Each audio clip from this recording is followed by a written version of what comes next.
और ईवीएस का। धुंधला तो नहीं हो रहा आज? वो कर देना बस एकदम। चलो भाई, आज की क्लास में दोस्तों हम शुरू करने जा रहे हैं। टॉपिक का नाम है मौसम।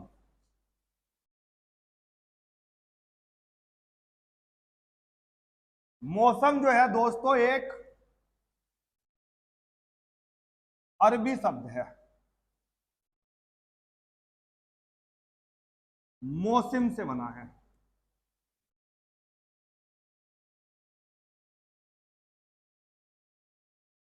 मौसम। तो आज मौसम में हम दोस्तों देखेंगे, याद रखना, भारत में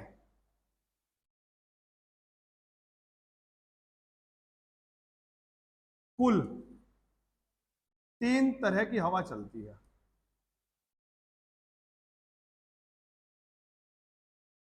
ठीक है जी, भारत में कितनी तरह की हवा चलती है? 3 तरह की। बाद में लिखना सब लोग, पहले ध्यान दो।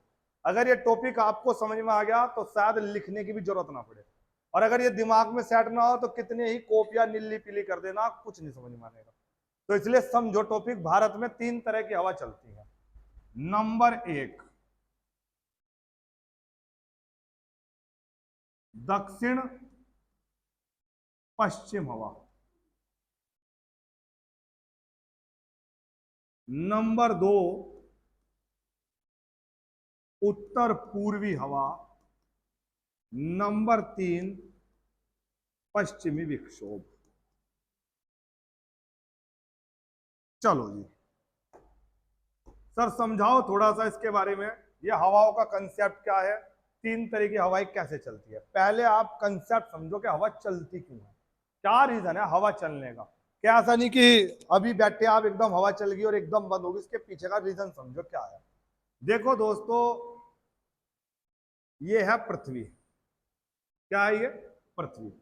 पृथ्वी के बीचों बीच से जो गुजरती है वो है भूमध्य रेखा। कौन सी रेखा? भूमध्य रेखा। 0 डिग्री पर। ये सबको पता होगा, जिसे नहीं पता वो समझ ले कि जो बीचों बीच से गुजर रही है वो 0 डिग्री भूमध्य रेखा है। सर इसी का नाम विषुवत रेखा है क्या? हाँ बेटा, इसी का नाम विषुवत रेखा है।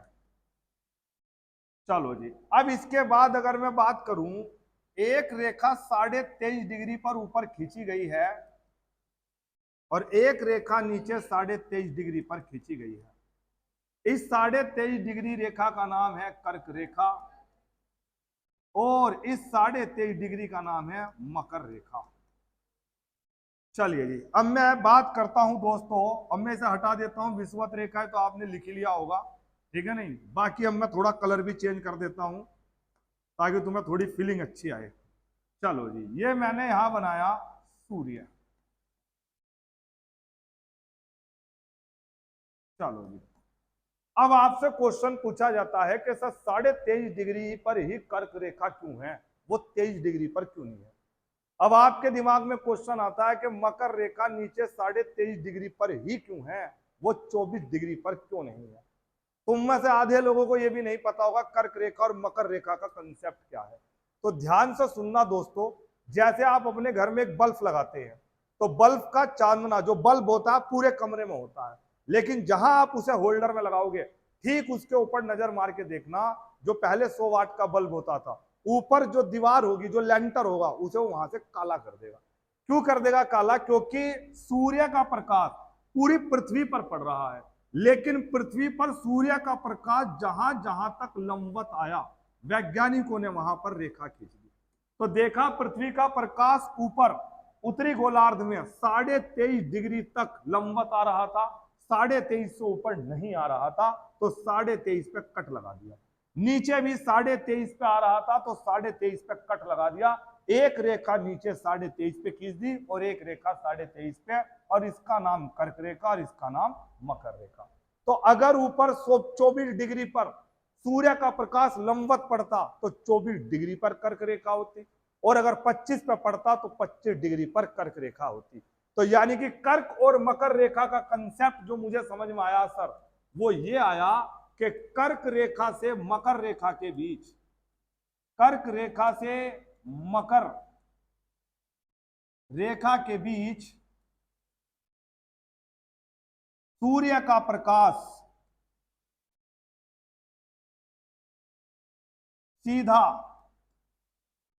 लंबवत पड़ता है।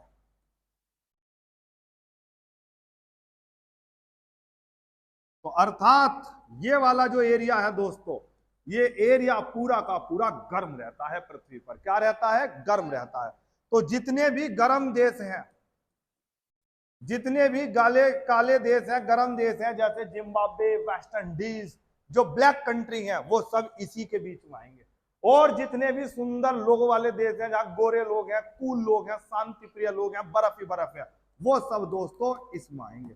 तो यानी कि ये ठंडा क्षेत्र है और ये कर्क रेखा से लेकर मकर रेखा तक गर्म क्षेत्र है। क्यों? क्योंकि यहाँ सूर्य का प्रकाश क्या पड़ता है? सीधा लंबवत पड़ता है। अब मेरी बात को ध्यान से समझना, ध्यान से सुनने की कोशिश करना। अब ये बात आपको समझ में आई गई होगी बहुत अच्छे से कि ये वाले एरिया की अगर मैं बात करूं 23.5 डिग्री, वैसे मैंने ऊपर भी लिख दिया ये, पर मैं यहां भी लिख देता हूं 23.5 डिग्री कर्क से 23.5 डिग्री मकर तक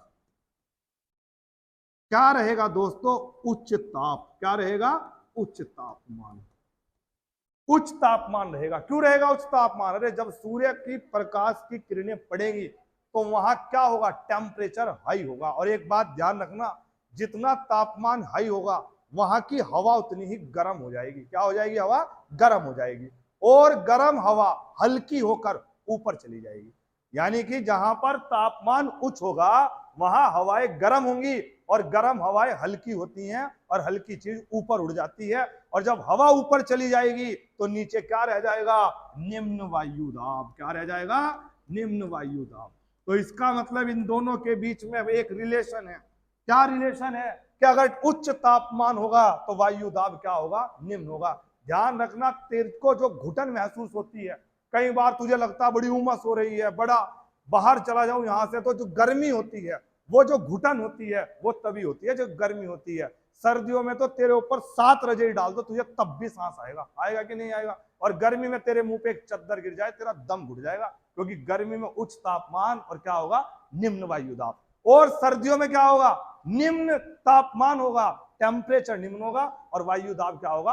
हाई होगा। इसीलिए गर्मियों में कभी महसूस करना, जब तुम सड़क पे चलोगे, तारकोल की सड़क पे, तो तुम जब गाड़ी में बैठे होंगे तो तुम्हें दूर ऐसा लगेगा पानी पड़ा हुआ, और जब तुम वहां जाओगे तो तुम्हें दिखेगा वहां तो सड़क ही है। इसे बोलते हैं मृग मरीचिका। यानी कि हिरण जब भटकता है तो उसे ऐसा लगता है रेत, दूर रेत में कहीं पानी है, पर जब वो वहां जाता है पानी नहीं मिलता। वो सब यही कंसेप्ट है। इसे हम नेक्स्ट क्लास में डिस्कस करेंगे। तो आज की क्लास में हमने सिर्फ हवा के बारे में पढ़ा। हवा के बारे में हम पढ़ने लगे तो सर आपने हमें एक चीज बताई कि भारत में 3 ही प्रकार की हवा चलती है। कितने प्रकार की हवा चलती है? 3 ही प्रकार की। एक बताई दक्षिण पश्चिम हवा, एक बताई उत्तर पूर्वी हवा और एक बताई पश्चिमी विक्षोभ। फिर इस हवा के कंसेप्ट को छोड़कर आप एक नए कंसेप्ट की तरफ चल दिए, जिसमें आपने हमें बताया कर्क और मकर का कंसेप्ट। कर्क और मकर में मैंने तुझे बताया कि सूर्य का प्रकाश जहां सीधा पड़ेगा, अब ये मेरा हाथ है, मैंने यहां मोमबत्ती जलाई, मोमबत्ती अगर मैं यहां जलाऊंगा तो प्रकाश तो पूरे हाथ पे पड़ेगा, लेकिन जो मोमबत्ती की लो है दोस्तों वो यहां से जलाएगी हाथ को, क्योंकि उस मोमबत्ती का प्रकाश हथेली पे इस जगह लंबवत पड़ा। तो इसी तरह सूर्य का प्रकाश पृथ्वी पर लंबवत पड़ने के कारण यहां एरिया हमारा सारा क्या हो गया? गर्म।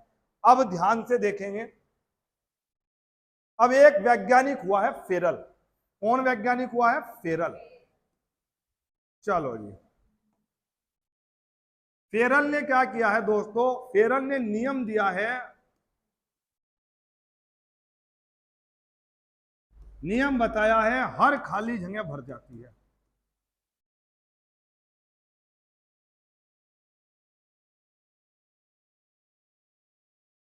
यानी कि दुनिया का एक कंसेप्ट है हर खाली जगह भरना। दुनिया में अगर कोई खाली चीज है तो कुदरत उसे अपने आप भर देगी। अब ध्यान से देखेंगे इसी नियम में। अब जब दोस्तों यहां उच्च तापमान हुआ और वायु दाब क्या हुआ? निम्न। तो जब यहां निम्न वायु दाब हुआ तो इसकी हवा उड़कर कहां चली गई? ऊपर। जब यहां हवा खाली हो गई तो उस खाली हवा को भरने के लिए कुदरत क्या चलाएगी? हवा चला देगी। कहां से चलाएगी हवा? कुदरत यहां से हवा चला देगी। कहां से? नीचे से। ये कहां से चला देगी? ऊपर से।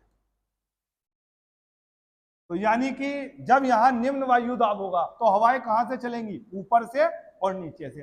अब सर ऊपर से आने वाली हवा, तो ये तो है ऊपर उत्तर और नीचे क्या है दक्षिण, तो नीचे से आने वाली हवा तो दक्षिण से आने वाली होनी चाहिए और ऊपर से आने वाली हवा उत्तर से होनी चाहिए, पर आपने क्या लिखवाया यहाँ दक्षिण पश्चिम हवा और उत्तर पूर्वी हवा। अब एक बात बताओ दोस्तों, अगर मैं आपको बताऊं पृथ्वी पश्चिम से पूरब की ओर घूम रही है, अब एक बात बताओ, जब अगर पृथ्वी स्थिर होती तो हवा अपने आप आ जाती, लेकिन जब हवा आ रही थी तो पृथ्वी भी ऐसे घूम रही थी, और जब पृथ्वी घूमेगी तो ऑटोमेटिक हवा भी ऊपर से आने वाली घूमेगी, तो ऊपर से आने वाली हवा आते आते दोस्तों कैसे हो गई है, ऐसे हो गई है। ऐसे होने का मतलब क्या हो गया है, उत्तर पूर्वी, और नीचे से आने वाली हवा ऐसे हो गई है, ये कौन सी हवा होगी, दक्षिण पश्चिम। समझ में आया कि नहीं आया? तो समझ में आया हवा एक तरफ से ना आके दो तरफ से क्यों आती है, दो दिशाओं से क्यों आती है, क्योंकि पृथ्वी फिक्स नहीं है, पृथ्वी भी अपनी जगह पर घूम रही है। समझ में आया कि नहीं आया? रोक दो, चलो यही पूछ लो पहले। चलो पृथ्वी पश्चिम से पूरब की ओर घूम रही है, जब पृथ्वी पश्चिम से पूरब की ओर घूम रही है तो दोस्तों ऊपर से आने वाली हवा ये उत्तर है, ये दक्षिण है, ये पूरब है और ये पश्चिम है, तो ऊपर से आने वाली हवा तो हो जाती है उत्तर दक्षिण और नीचे से जाने वाली हवा हो जाती है पश्चिम दक्षिण। तो समझ में आ गया होगा कंसेप्ट हवाओं के घूमने का। तो यानी कि एक हवा तो चलती है उत्तर पूर्वी और एक हवा चलती है दक्षिण पश्चिम। चलो जी, अब मैं अगर बात करूं, एक कंसेप्ट है ITCZ। चलो जी, एक कंसेप्ट होता है ITCZ, inter tropical convergence zone. Sir क्या होता है ITCZ, सिंपल सी भाषा में बताओ। अरे बस ITCZ का मतलब होता है मेरे दोस्तों, जहां पर उच्च ताप और निम्न वायुदाब हो, तो समझ जाओ दोस्तों वहां क्या है, ITCZ। क्या है वहां, ITCZ। अब कंसेप्ट को समझना, बहुत ही महंगा और मजबूत कंसेप्ट है ITCZ का। कैसा कंसेप्ट है देखो भाई, यहां पे अगर मैं बात करूं, ये है सूर्य और पृथ्वी लगा रही है सूर्य के चारों तरफ चक्कर। पृथ्वी क्या लगा रही है, सूर्य के चारों तरफ चक्कर। पृथ्वी ऐसे घूम रही है, ये पृथ्वी है, ये घूम रही है, घूमते घूमते यहां आएगी, फिर घूमने के बाद ये यहां जाएगी और फिर ये यहां आएगी और फिर ये जू की तो स्थिति यहां आ जाएगी। इस तरह पृथ्वी पूरे 365 दिन में सूर्य के चक्कर लगाती है। अब अगर मैं बात करूं जून के महीने में तो पृथ्वी है इधर, और दोस्तों दिसंबर के महीने में पृथ्वी है इधर, यानी कि सर्दी और गर्मी का जो कंसेप्ट है उसके पीछे भी पृथ्वी का सूर्य के तरफ चारों तरफ चक्कर लगाना ही कारण है। चलो जी, अभी तो मैं सिर्फ ITCZ की बात करता हूं। पृथ्वी अपने अक्ष पर झुकी हुई है 23.5 डिग्री। ये सर अभी तो आपने पृथ्वी सीधी बनाई थी, दोस्तों पढ़ाने के लिए पृथ्वी को सीधा बनाना होता है, लेकिन पृथ्वी अपने अक्ष पर 23.5 डिग्री झुकी हुई है। अब झुकी हुई है तो स्थिति यह बनती है 23.5 डिग्री कर्क रेखा और यह 23.5 डिग्री मकर रेखा। अब जरा ध्यान दो, ये ऊपर का उत्तरी गोलार्ध है और ये नीचे का दक्षिण गोलार्ध। जून के महीने में दोस्तों ये वाला एरिया सूरज के सामने है या ये वाला एरिया सूरज के सामने है, ये वाला एरिया सूरज के सामने है या ये वाला एरिया सूरज के सामने है, ऊपर वाला। जब ऊपर वाला एरिया सूरज के सामने है तो जाहिर सी बात है दोस्तों, जाहिर सी बात क्या है कि यहां पर ऐसे ये वाले एरिया में दोस्तों ITCZ स्थापित हो गया। यानी कि ITCZ जो है, अगर मैं ITCZ की बात करूं, बेसिकली ये सूर्य है और ये पृथ्वी है, पृथ्वी पर पड़ा ये भूमध्य रेखा 0 डिग्री है, तो 0 डिग्री पर तो गर्मी परमानेंट रहनी रहनी है। 0 डिग्री भूमध्य रेखा तो सूरज के बिल्कुल सामने है, लेकिन दोस्तों ये ITCZ जून के महीने में अब देखो जून के महीने में हमारे यहाँ टॉप क्लास गर्मी है।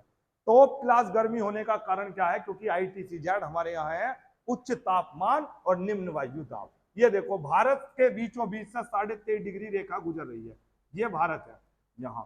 तो यानी कि हम बिल्कुल सूरज के सामने, इसलिए हमारे यहाँ गर्मी है। तो ITC-Z दोस्तों कौन से गोलार्ध में है? ये उत्तरी गोलार्ध।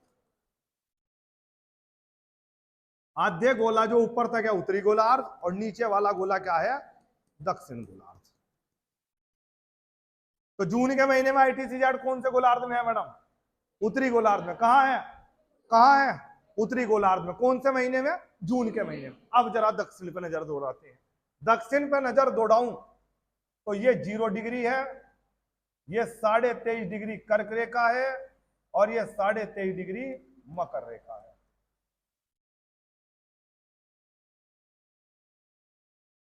अब अगर नजर दौड़ाओ तो जो सूर्य का प्रकाश है वो कौन से गोलार्ध में पड़ रहा? सामने दक्षिण गोलार्ध में। और जो उत्तरी गोलार्ध है वो पीछे की तरफ चला गया, ये भारत है यहां पर। तो यानी कि ये दक्षिण गोलार्ध और ये ऊपर वाला उत्तरी गोलार्ध। अब इसका मतलब सूर्य का प्रकाश जब पड़ेगा इधर तो इस एरिया में दोस्तों क्या स्थापित हो जाएगा? ITC-Z। क्या स्थापित हो जाएगा? ITC-Z। यानी कि जब सूरज जून में है तो उत्तरी गोलार्ध में ITC-Z है, और जब सूरज दिसंबर में यहां पहुंचा, जब दिसंबर में पृथ्वी यहां पहुंची तो ITC-Z कौन से गोलार्ध में है? दक्षिण। अब जब ITC-Z यहां है, ITC-Z यहां है उत्तरी गोलार्ध में है, तो उत्तरी गोलार्ध में यहां क्या है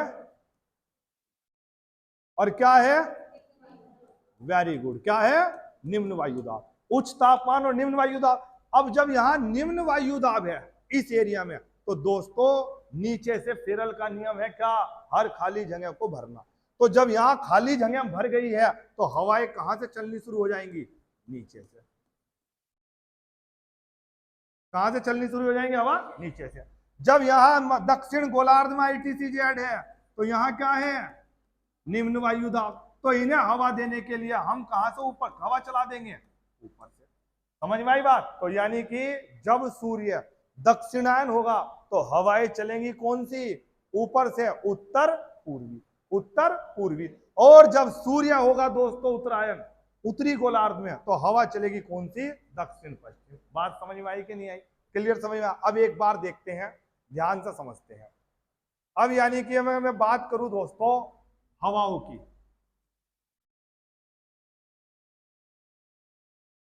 जब सूर्य, गलत लिख दिया मैंने, ये कोई घबराने वाली बात नहीं है, मगर जब सूर्य उत्तरायण है तो ITC-Z कौन से गोलार्ध में है? उत्तरी गोलार्ध में। तो हवा नीचे से दक्षिण पश्चिम से आने लगेगी, जिसे दक्षिण पश्चिम हवा कहते हैं। ठीक है ना? क्यों कहते हैं दक्षिण पश्चिम हवा? याद रखना, हवा जिस दिशा से आती है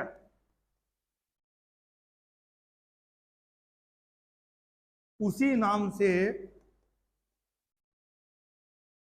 जानी जाती है। हवा जिस दिशा से आती है उसी नाम से जानी जाती है। तो जब ITC-Z उत्तरी गोलार्ध में हो तो हवा नीचे दक्षिण से आएगी, और दक्षिण से आने के कारण पृथ्वी पश्चिम से पूरब घूम रही है, तो हवा क्या हो जाएगी? दक्षिण पश्चिम। समझ में आ गया? क्लियर? हवा में ही सुनेंगे अब। ठीक है जी, हवा में ही सुनेंगे। जब हवा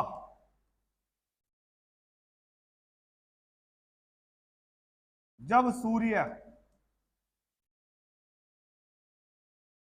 दक्षिणायन होता है, वीडियो देखते रहना, चल रही कि नहीं चल रही, पता लग रहा सारी मेहनत खराब हो जाती है। ठीक है ना? जब सूर्य दक्षिणायन होता है, क्या होता है? दक्षिणायन होता है। तो ITCZ दक्षिण में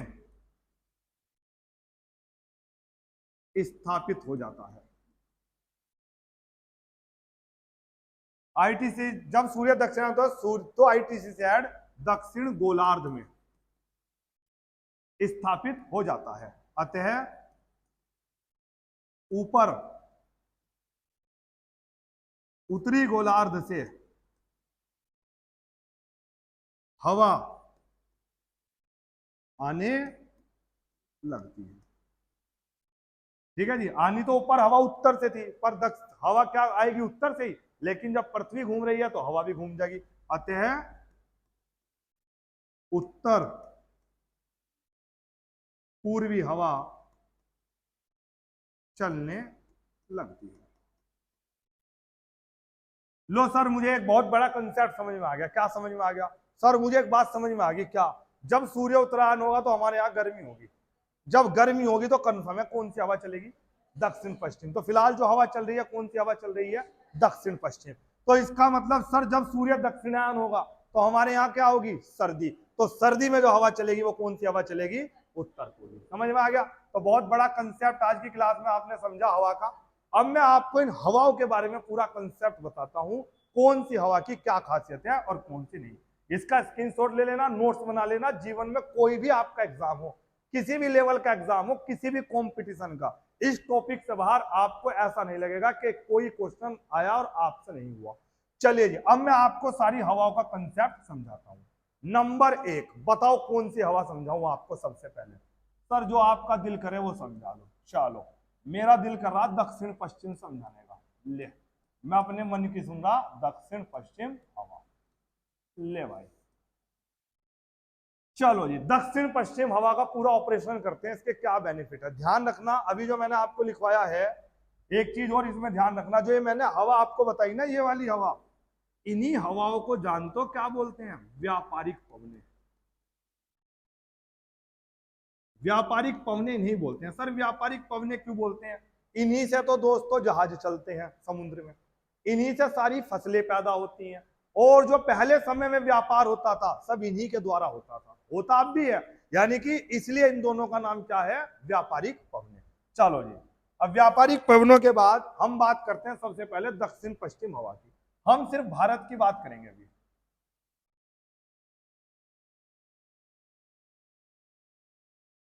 लो दोस्तों, सर नक्शा सही नहीं बना। बे तू भावनाओं को समझ, बस समझ में आया कि नहीं आया? कलाकारी ना देख, कंसेप्ट देख बस। ये क्या है? इधर पूरब और इधर क्या है? पश्चिम। वाह, क्या बात है! ये उत्तर पूरब और ये दक्षिण पश्चिम। अब देख, तुझे समझ में आ जाएगा कि तुझे बारिश में क्या बेनिफिट है, क्या नुकसान है। ये क्या है? यहाँ समुद्री बंगाल की खाड़ी, ये अरब सागर, और नीचे कौन सा है? हिंद महासागर। ये हिंद महासागर है सर, लिख दो इस पे। लो, लिख देता हूं मैं इस पे नए पेन को यूज करके। ये नीचे है हिंद महासागर, और यहां कौन सा सागर है? और यहां क्या है?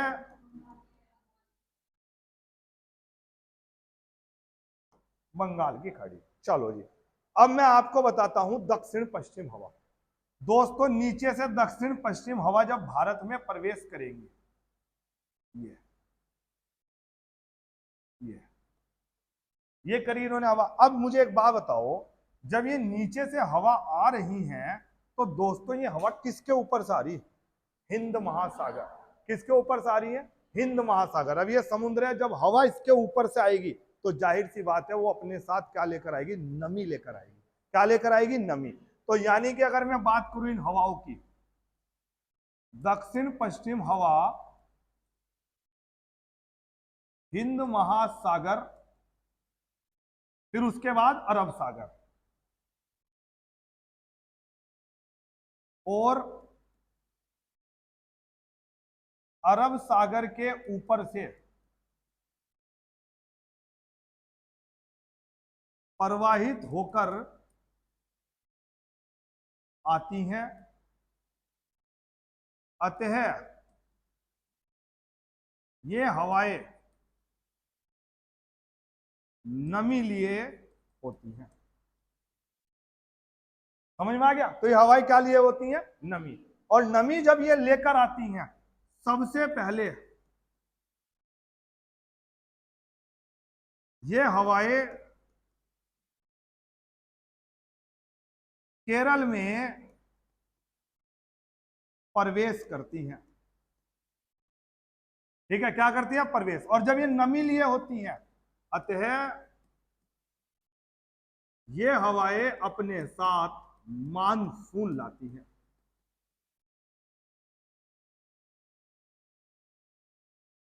क्या लाती हैं, मानसून। और जब ये केरल में प्रवेश करती हैं तो सबसे पहले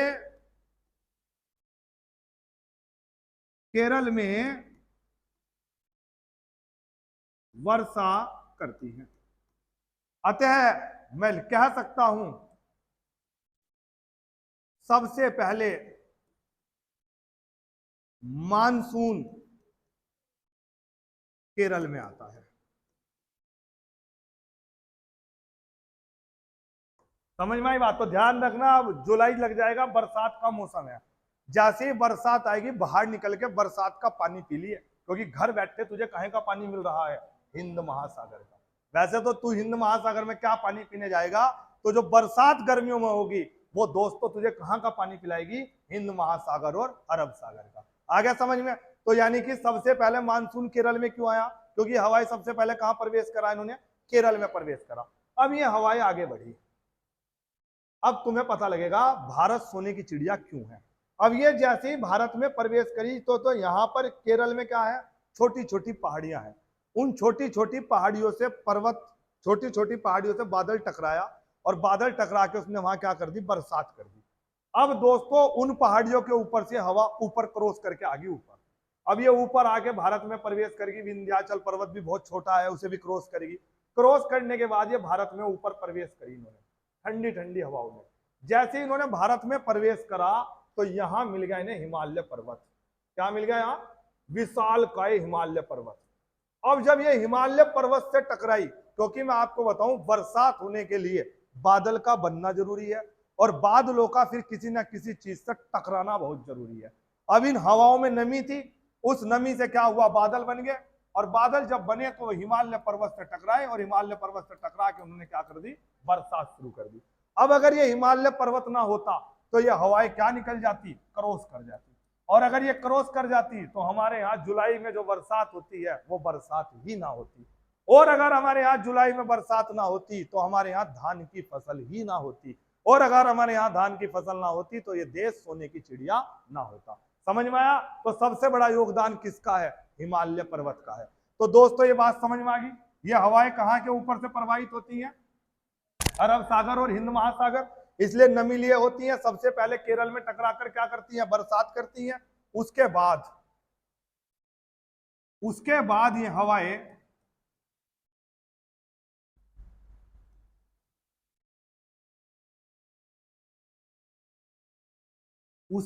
ये हवाएं आगे चलती हैं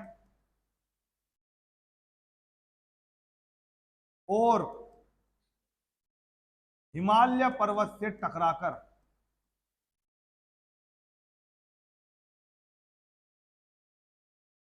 90% भारत में वर्षा करती है। अर्थात संपूर्ण भारत में जो वर्षा होती है वो इन्हीं हवाओं से होती है। कौन सी हवाओं से, दक्षिण पश्चिम हवाओं से। और इन वर्षा से भारत में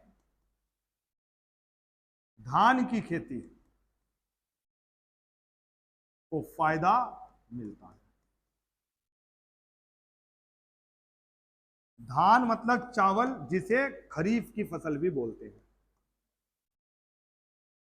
तो बेटे डायरेक्ट क्वेश्चन आ सकता है कि खरीफ की फसल के लिए कौन सी हवाएं चलती हैं, दक्षिण पश्चिम हवाएं। तो इन दक्षिण पश्चिम हवाओं में एक तो नमी बहुत होती है। कई बार क्या होता है, अगर बरसात भी ना हो और जो हमारी फसल है वो इन हवाओं के कांटेक्ट में आ जाए तो भी दोस्तों फसल लहरा देती है, क्योंकि इन हवाओं में क्या होती है, नमी होती है। तो आज की क्लास में आपने कौन सी हवा पढ़ी दोस्तों, दक्षिण पश्चिम हवा। अब सर इन दक्षिण पश्चिम हवाओं से आपने लिखा 90% भारत जो है 90% भारत में वर्षा होती है, बाकी बचता कौन सा है? ये वाला एरिया, ये वाला एरिया जो है दोस्तों ये इससे अनटच रहता है, जबकि पूरे भारत में वर्षा करने के लिए काफी है। चलो जी दोस्तों, यहां तक समझ में आया, बहुत बढ़िया। खरीफ की फसल। तो अब हम बात करते हैं दोस्तों नंबर 2। ये हमने पढ़ी है दक्षिण पश्चिम हवा। आज की क्लास में हम डिस्कस कर रहे हैं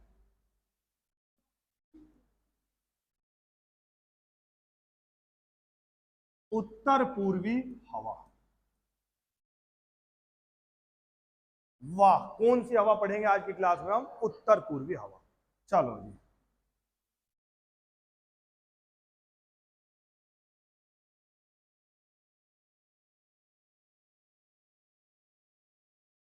ये है ऊपर उत्तर,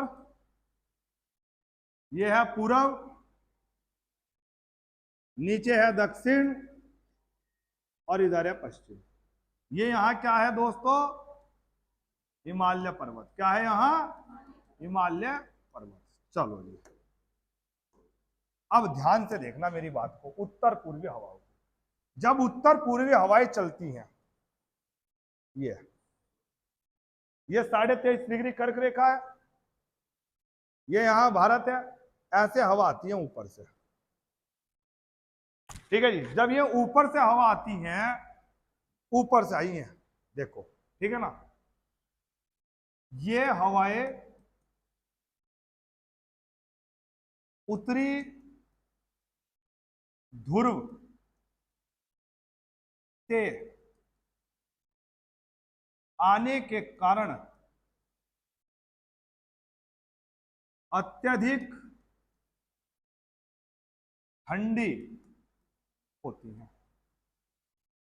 ध्यान रखना, जब सूर्य का प्रकाश यहां तक नहीं आता, सूर्य का प्रकाश यहां तक नहीं जाता, तो ये हवाएं ऊपर से आती हैं, बिल्कुल बर्फीली हवा होती है, बिल्कुल ठंडी। जब ये अत्यधिक ठंडी हवाएं होती हैं भारत में, ये हवाएं प्रवेश नहीं कर पाती हिमालय पर्वत से टकराकर वापस लौट जाती है। सर ये बात समझ में नहीं आई मुझे। ये बात क्यों नहीं समझ में आई? देखो, ये ऊपर से हवा आ रही थी, जैसे हवा ऊपर से आ रही थी बर्फीली हवा, तो ये कहां प्रवेश करने वाली थी? भारत में। भाई ये देखो ना, यहां भारत में है। दोबारा से बताऊं? ये सर मुझे दोबारा से बताओ, मैं तो अंधा हो गया बिल्कुल। ये लो, घबराना नहीं, तुझे देख, ये देख यहां, ये 0 डिग्री, ये 23.5 डिग्री कर्क रेखा, और कर्क रेखा भारत के बीचों बीच से गुजर रही है, ये भारत है। जब ये ऊपर से आएंगी तो ये यहाँ हिमालय पर्वत से टकरा के वापस चली जाएंगी। अब इसे नक्शे को मैंने जूम कर लिया। अब ये हवाएं ऊपर से आई और यहाँ हिमालय पर्वत से टकरा के वापस लौट गई। क्यों? हिमालय इतना ऊंचा है, ये हिमालय को क्रॉस ही नहीं कर पाई। और ये इतनी ठंडी हवाएं हैं, केदारनाथ, बद्रीनाथ, आप देखते हैं 12 के 12 महीने बर्फ, आप देखते हैं ऊपर सियाचिन 12 के 12 महीने बर्फ, वो इन्हीं हवाओं के कारण है। ये हवाएं अत्यधिक ठंडी है, टेम्परेचर डाउन रखती हैं, जितने ग्लेशियर है वो ठंडे इन्हीं हवाओं के कारण है। अब ये हवाएं भारत में नहीं पहुंची तो इसका मतलब लौट जाती हैं। अतः भारत में वास्तविक जाड़े की ऋतु नहीं पाई जाती।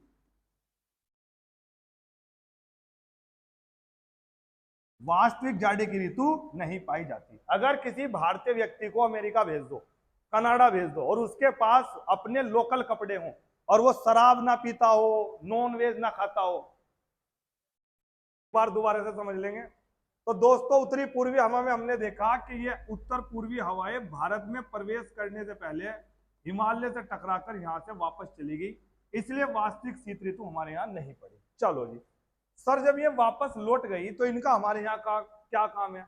अरे मैंने आपको बताया था कि बेटा यहाँ जो नीचे ITCZ के कारण हवा तो चलेगी, अब हवाएं नीचे से चलना शुरू हुई।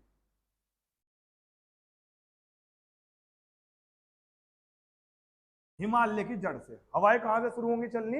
हिमालय की जड़ से। अब हवाएं हिमालय की जड़ से चलना शुरू होंगी। ठीक है दोस्तों, अब ये हवाएं, यहां देखो जरा ध्यान से, लिखना मत, बाद में लिखना। ये उत्तर पूर्वी हवाएं किसके ऊपर से चल रही हैं? स्थल के ऊपर से। किसके ऊपर से गुजर रही है? स्थल के ऊपर से।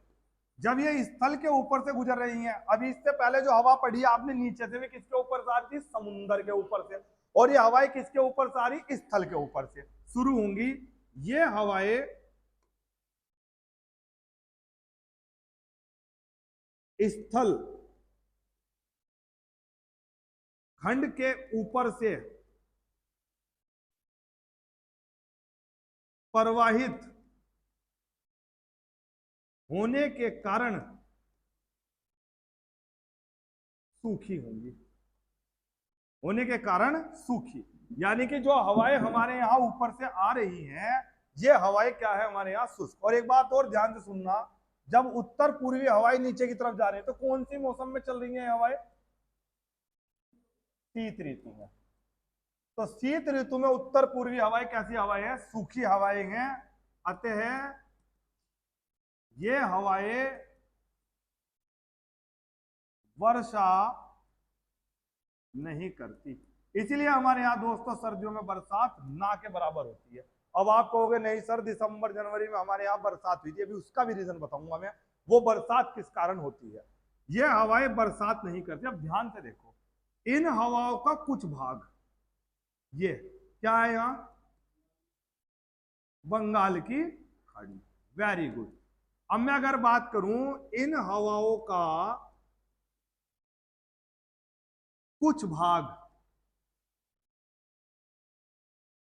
बंगाल की खाड़ी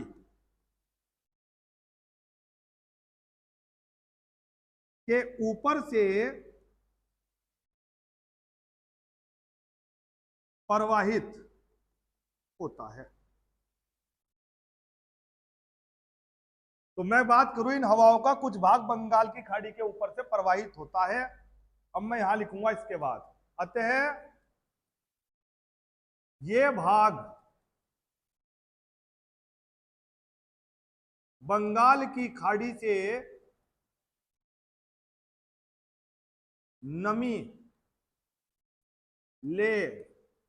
लेता है। समझ में आया? तो उत्तर पूर्वी हवाओं का जो भाग बंगाल की खाड़ी के ऊपर से आता है वो क्या ले लेता है? नमी। और दोस्तों ये यहां इधर आकर आंध्र प्रदेश में, यहां आकर ये इस तरफ क्या करता है? बरसात करता है। ठीक है दोस्तों, लिखिए इसे, बनाओ जी सर कंप्लीट। चलो जी ध्यान से देखेंगे अब। अतः ये भाग बंगाल की खाड़ी से क्या ले लेता है? नमी। ये ले लिया नमी। और नमी लेने के बाद जब ये प्रवेश करता है यहां नीचे, ऊपर आंध्र प्रदेश और नीचे क्या है? तमिलनाडु। क्या है नीचे? तमिलनाडु। तमिलनाडु पहुंचकर ये हवा वर्षा करती है। ठीक है, क्या करती है? वर्षा, जिसे यहां आम्र वर्षा बोलते हैं। चलो जी एक मिनट अब ध्यान से देखेंगे सब। तो मैं अगर बात करूं इस वाले एरिया की, मैं इस वाले एरिया की बात करूं, तो जब नीचे से दक्षिण पश्चिम हवा चल रही थी तो पूरे भारत में वर्षा हो गई थी। ये लोग प्यासे रह गए थे।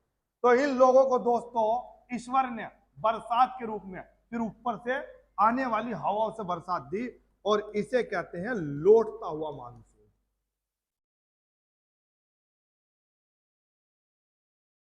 क्या कहते हैं इसे? लौटता हुआ मानसून। तो लौटता हुआ मानसून भारत में कब करता है वर्षा?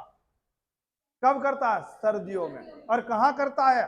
तमिलनाडु में। कहां करता है? तमिलनाडु। इसके अलावा मानसून पूरे भारत में वर्षा करता है। चलो जी सर, ये बात मुझे बहुत अच्छे समझ में आ गई, कोई दिक्कत वाली बात नहीं है। दो तरीके की हवा आपने